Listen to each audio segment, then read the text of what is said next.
लिए अखिलेश यादव जी ने भी हमेशा ये बात की। किस तरह की तैयारियां हैं और क्या कुछ रहने वाला है? पूरी तैयारियां हैं।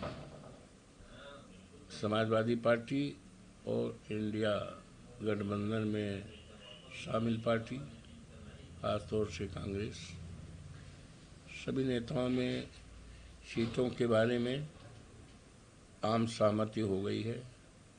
सीटों के बंटवारे में कहीं असमंजस नहीं होना चाहिए और ये बात साफ है कि 9 सीटों पर जिस पर चुनाव घोषित है, कैंडिडेट करीब करीब हमारे घोषित हो चुके हैं इंडिया गठबंधन के, और 9 सीटें हमारी जीतेंगी और भारतीय जनता पार्टी बुरी तरह से पराजित होगी।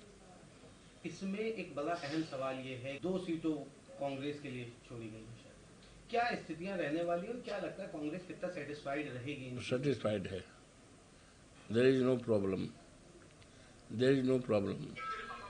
सहमति के आधार पर ये चुनाव होगा और सहमति बन चुकी है, उसमें किसी को संदेश करने की गुंजाइश नहीं है। और ये भी तयशुदा है कि ये 9 सीटें हमारा इंडिया गठबंधन जीतेगा।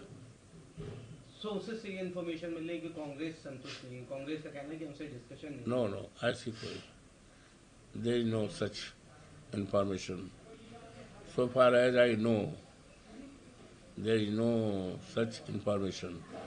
यही है, सब सर्वसम्मत से हो गया है और सभी सर्वसम्मत से चुनाव लड़ेंगे और सर्वसम्मत से चुनाव लड़ने पर समाजवादी पार्टी और इंडिया गठबंधन जीतेगी और भारतीय जनता पार्टी बुरी तरह पराजित होगी। एक बड़ा अहम सवाल है, 9 सीटों पर चीजें विस्तृत रूप से चलेंगी, लेकिन उसमें अभी भी चीजें असमंजस में पड़ी हुई। क्या कुछ स्टेटस है और क्या आप एक्सपेक्ट कर रहे हैं इस चीज से? ऐसा है कि 9 सीटों का ऐलान हुआ है, लेकिन 10वीं सीट है मेलकीपुर की,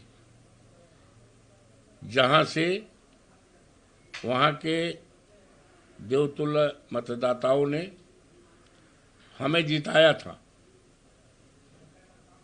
35,000 वोट से हम जीते थे 12 में, हम जीते 22 में और भारतीय जनता पार्टी हारी।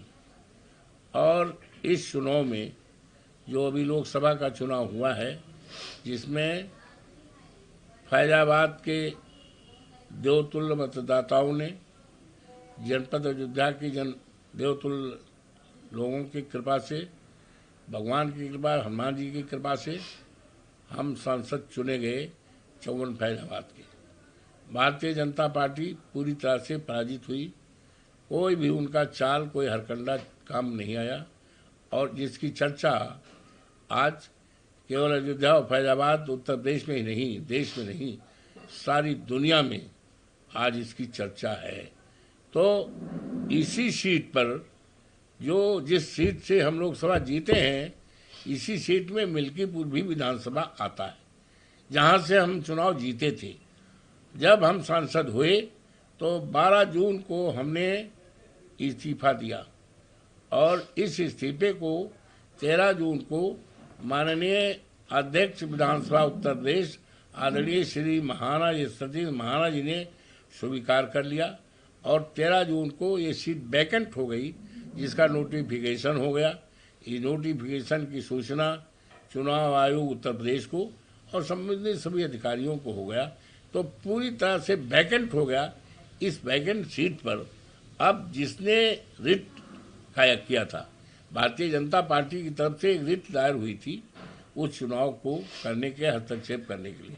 हालांकि माननीय न्यायालय ने, न्यायमूर्ति ने, माननीय न्यायालय ने 26 अप्रैल को ये फैसला कर दिया कि रिट में कोई ऐसा ठोस आधार नहीं है जिसके आधार पर हस्तक्षेप किया जाए।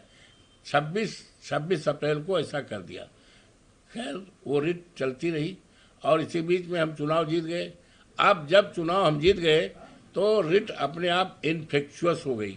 जब इनफेक्चुअस हो गई तो ये मॉरल ड्यूटी थी उस पक्ष को जिसने रिट दायर किया। वो पक्ष कोई दूसरा नहीं है, वो पक्ष है भारतीय जनता पार्टी का। जो मुझसे हारा था और अपने को संभावित उम्मीदवार भी इस उपचुनाव में मानता है। अब पता नहीं उसको चुनाव में टिकट मिले कि नहीं, ये भारतीय जनता पार्टी का विषय है। आई एम नथिंग टू से। तो अब जो है उसने उठाया नहीं।